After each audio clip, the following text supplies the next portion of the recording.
Assalamualaikum warahmatullahi wabarakatuh. Perkenalkan, saya Suazali Bowo dengan NIM 24040200010.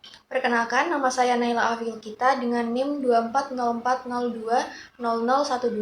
Perkenalkan, nama saya Rahma Ramadhani dengan NIM 24040200027. Video ini dibuat untuk memenuhi tugas proyek dasar-dasar matematika yang diampu oleh Ibu Dr. Ariworo Kurniasi, SPD MPD.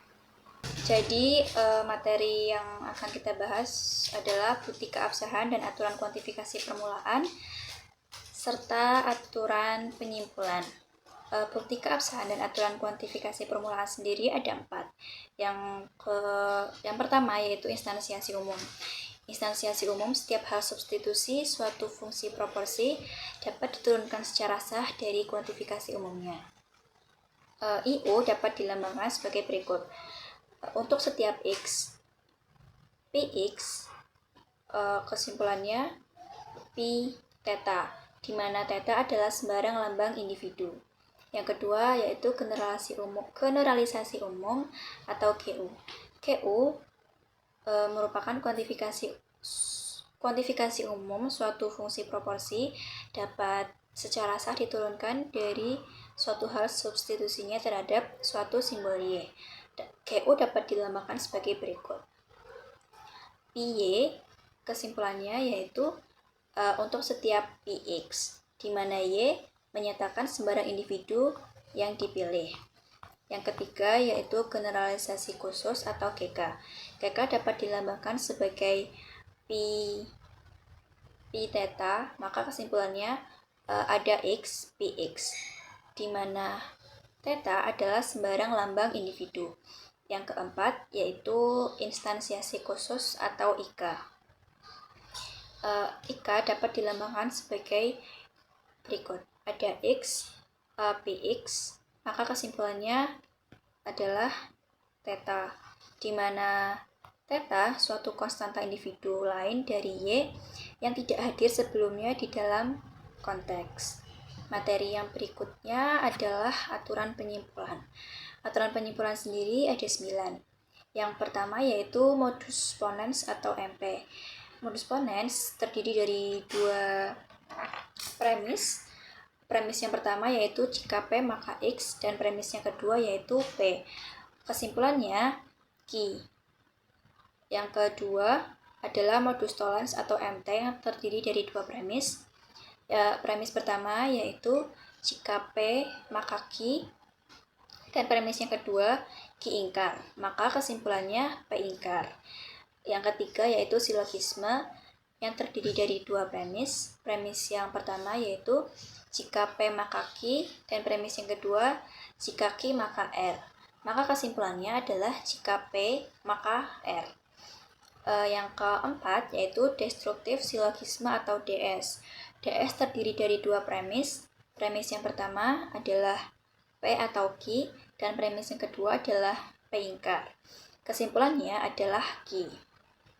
Yang kelima yaitu konstruktif dilema atau KD yang terdiri dari 2 premis. Premis yang pertama adalah jika P maka Q, dan jika R maka S.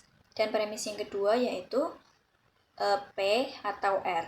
Kesimpulannya Q atau S. Yang keenam adalah destruktif dilema atau DD yang terdiri dari 2 premis. Premis yang pertama yaitu jika P maka Q, dan jika R maka S. Premis yang kedua adalah Q ingkar atau S ingkar. Kesimpulannya P ingkar atau R ingkar. Yang ketujuh yaitu simplifikasi. Simplifikasi hanya terdiri dari 1 premis, yaitu P dan Q. Kesimpulannya adalah P. Yang ke-8 adisi. Adisi terdiri dari 1 premis, yaitu P. Kesimpulannya P atau Q. Yang ke-9 konjungsi. Konjungsi terdiri dari 2 premis, yaitu P untuk premis ke-1 dan Q untuk premis kedua. Maka kesimpulannya adalah P dan Q. Selanjutnya ada contoh soal. Contoh soalnya adalah dalam sebuah komunitas pecinta seni, diketahui bahwa jika seseorang gemar melukis, maka ia akan sering mengunjungi galeri seni atau membeli alat lukis setiap bulan. Selain itu, jika seseorang sering mengunjungi galeri seni dan membeli alat lukis setiap bulan, maka ia akan memiliki wawasan seni yang luas, yang pada akhirnya membuatnya mampu membuat karya seni. Namun, terdapat seseorang anggota yang gemar melukis tetapi tidak membeli alat lukis setiap bulan. Diketahui juga bahwa jika seorang sering mengunjungi galeri seni, maka ia memiliki wawasan seni yang luas. Berdasarkan informasi tersebut, buktikan bahwa ada seseorang yang gemar melukis dan mampu membuat karya seni. Nah, dari cerita tersebut didapat beberapa kejadian terkait anggota komunitas pencinta seni sebagai berikut. Yang pertama, jika gemar melukis, maka sering mengunjungi galeri seni atau membeli alat lukis setiap bulan. Yang kedua, jika sering mengunjungi galeri seni dan membeli alat lukis setiap bulan, maka memiliki wawasan seni yang luas. Yang ketiga, jika memiliki wawasan seni yang luas, maka membuat karya seni. Yang keempat, ada anggota yang gemar melukis tetapi tidak membeli alat lukis setiap bulan. Yang kelima, jika sering mengunjungi galeri seni, maka ia memiliki wawasan seni yang luas. Buktikan bahwa ada anggota yang gemar melukis dan mampu membuat karya seni. Baik, dari soal cerita yang ada, kita misalkan sebagai berikut. Untuk yang pertama itu, ada PX untuk gemar melukis. Yang kedua, QX untuk sering mengunjungi galeri seni. Yang ketiga, ada RX untuk membeli alat lukis setiap bulan. Dan yang keempat, ada SX untuk memiliki wawasan seni yang luas. Dan yang terakhir itu ada TX untuk membuat karya seni. Nah, dari permisalan itu, kita dapatkan premis-premis berikut. Yang pertama itu, ada untuk setiap X, jika PX maka QX atau RX. Yang bunyinya itu jika gemar melukis maka sering mengunjungi galeri seni atau membeli alat lukis setiap bulan.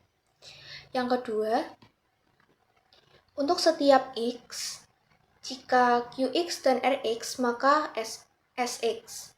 Bunyinya jika sering mengunjungi galeri seni dan membeli alat lukis setiap bulan, maka memiliki wawasan seni yang luas. Yang ketiga, untuk setiap X, jika SX maka TX. Jika memiliki wawasan seni yang luas, maka membuat karya seni. Yang keempat itu, ada X, PX, dan ingkar RX. Bunyinya ada anggota yang gemar melukis tetapi tidak membeli alat lukis setiap bulan. Untuk yang kelima, untuk setiap X, jika QX, maka SX. Bunyinya itu jika sering mengunjungi galeri seni, maka memiliki wawasan seni yang luas. Nah, di sini kita akan membuktikan bahwa ada X, PX, dan TX. Ada seseorang yang gemar melukis dan membuat karya seni. Oke, untuk selanjutnya ada penyelesaian yang sudah kita kerjakan. Yang pertama, untuk setiap X, jika PX maka QX atau RX untuk premis pertama. Yang kedua, untuk setiap X, jika QX dan RQ maka SX untuk premis kedua. Selanjutnya, untuk setiap X, jika SX maka TX untuk premis ketiga. Yang keempat, ada X, PX, dan ingkar RX untuk premis keempat. Yang kelima, untuk setiap X, jika QX maka SX untuk premis kelima dan mendapatkan kesimpulan ada X, PX, dan TX. Selanjutnya langkah yang keenam, untuk premis yang keempat kita instansiasi khusus sehingga didapatkan PC dan ingkar RC. Selanjutnya, 6 kita simplikasikan sehingga mendapatkan PC. Kemudian langkah ke-8 itu kita ambil dari langkah ke-6, kemudian simplifikasikan sehingga kita dapatkan ingkar RC.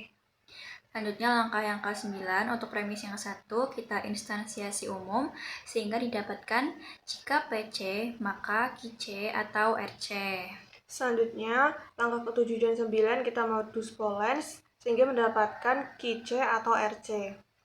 Kemudian kita ambil langkah ke-8 dan langkah ke-10, destruktif silogisme sehingga kita dapatkan ingkar QC.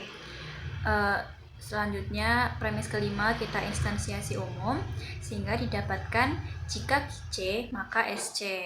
Selanjutnya, langkah ke-10 dan 11 kita DS sehingga mendapatkan RC. Selanjutnya, 3 kita instansiasi umum sehingga didapatkan jika SC maka TC. Bentar. Itu kayaknya ada yang salah deh. Di langkah ke-11 kan kita ambil langkah 8 sama 10 itu destruktif silogisme. Nah, di situ ingkar QC. Seharusnya bukannya hasilnya QC. 10 sama... Oh iya, wah. Oh iya, Ding.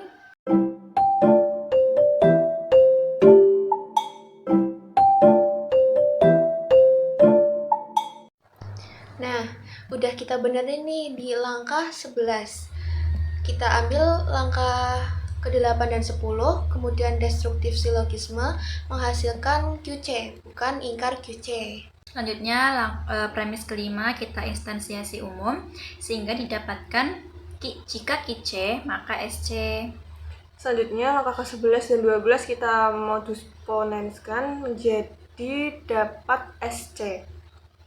Kemudian dari langkah ketiga kita instansiasi umum didapatkan jika SC maka TC. Lanjut, langkah ke-13 dan 14 kita modus ponens sehingga didapatkan TC. Selanjutnya, langkah ke-7 dan 15 kita konjungsi sehingga mendapatkan PC dan TC.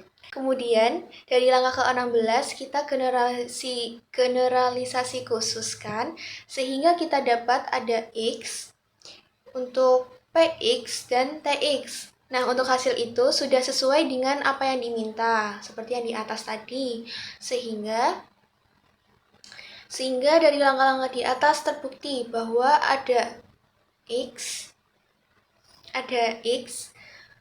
untuk PX dan TX. Kesimpulannya itu adalah ada seseorang yang gemar melukis dan membuat karya seni. Sekian video dari kami. Wassalamualaikum warahmatullahi wabarakatuh.